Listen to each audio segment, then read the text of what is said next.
So on the 26th of this month, it'll have been 5 months since Monster Hunter Rise released for Nintendo Switch. I've had a fantastic time playing this game on and off over the past 5 months. And when I think about it, really, it's more like 8 months because I put a significant amount of time into the demo and I really enjoyed it. I think I put maybe around 70 hours into the demo, and I'm sitting currently at around 180 in the game on my official file. I think it's higher than that if I look at my Switch count. But I just wanted to share some thoughts since it's been a while, the updates have slowed down, and discussion on this game in general has kind of slowed to a halt.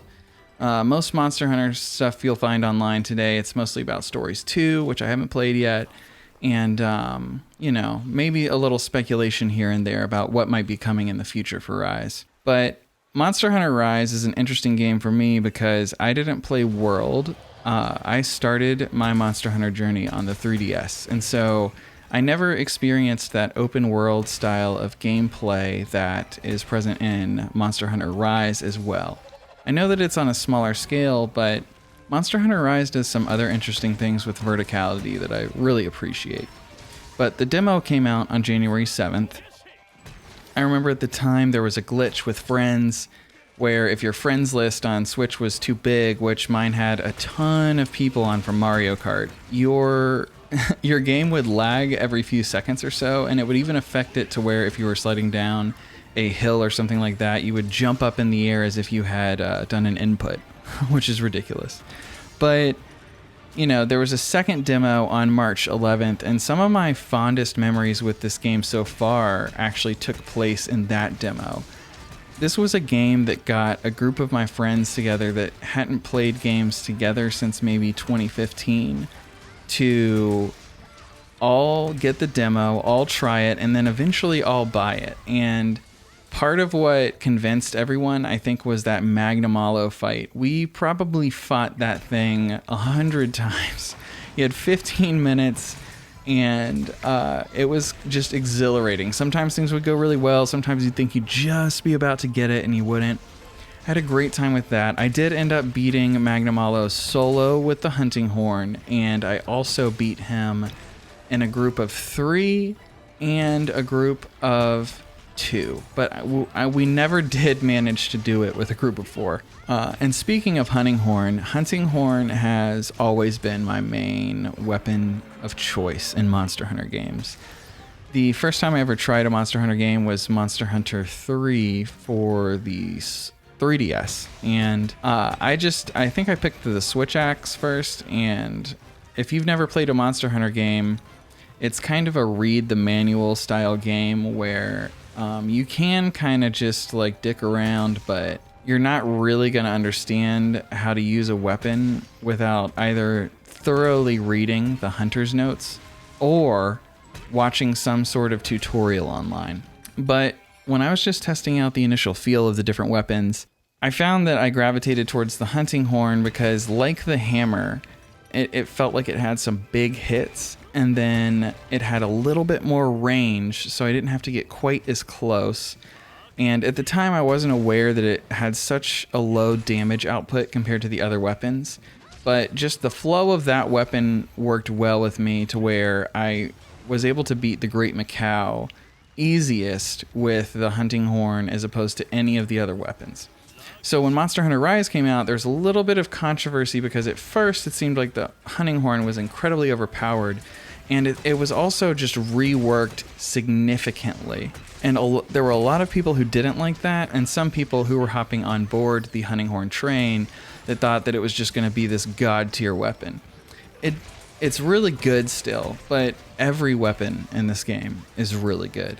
You can do some impressive stuff with everything. The weapons I spent the most time with in this game were Insect Glaive, Hammer, and then significantly more than any other weapon was Hunting Horn. I am one of those people who really liked the changes made to Hunting Horn. There are some things that I missed from old style Hunting Horn, and it's mainly just song variety. I felt like there were more powerful songs. I miss encores from Generations. But I have to say, As far as I'm concerned, the hunting horn retains all of my favorite moves. The back smack, the golf club swings, it's all still there. And then I like the follow through moves a lot, even though they're not always technically the best DPS wise. I like the look. And for me, Monster Hunter is like a performance for myself. It's less about like beating a monster extremely fast and more about beating it cleanly for me.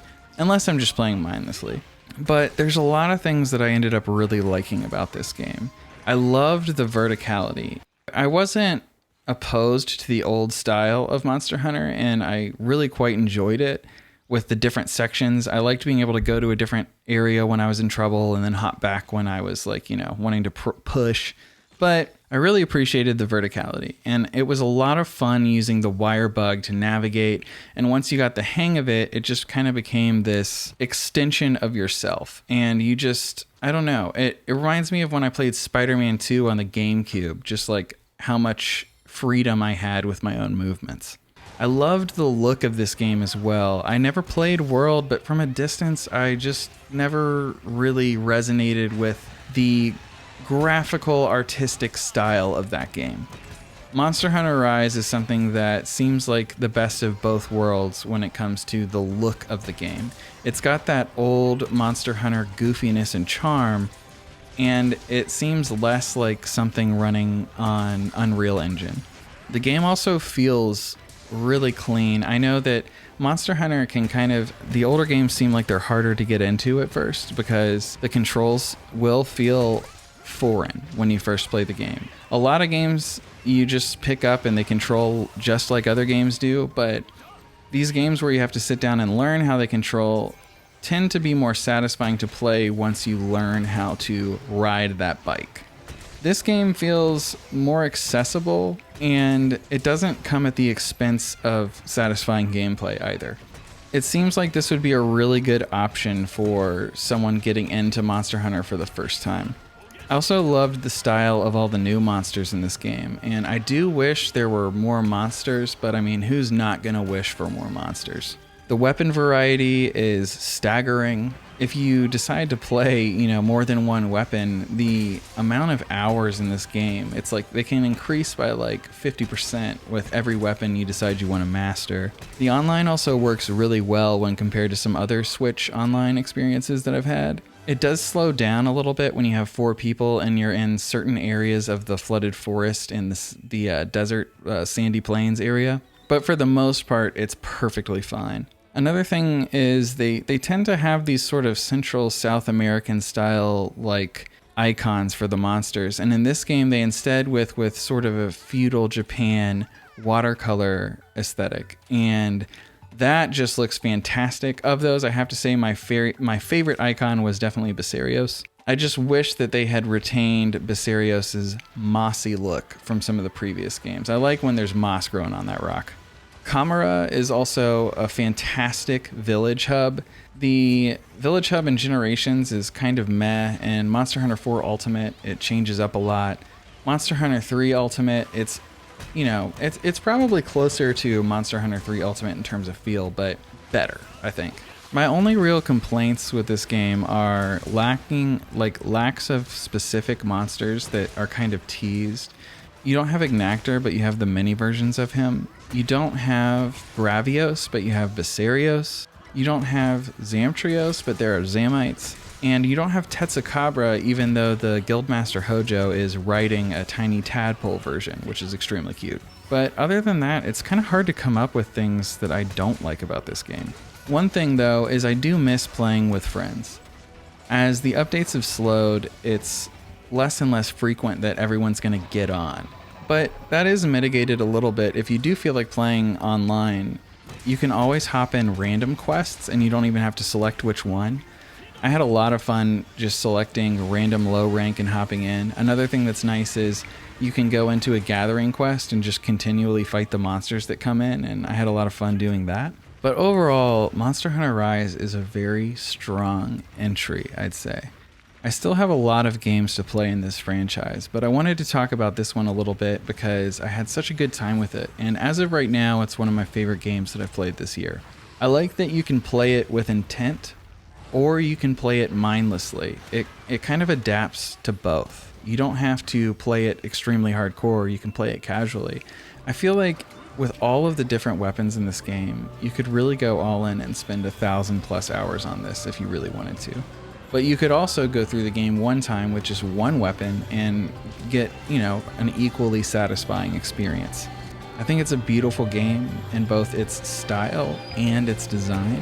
And I think that so long as people own Switches, this game will still be played. I know personally, I'm really excited for the future.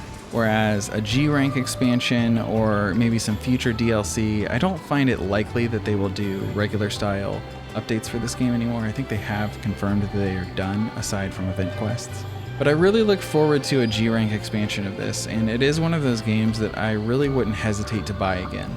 If you like Monster Hunter Rise though, or if you don't or have any thoughts about it, feel free to let me know. But thanks for watching.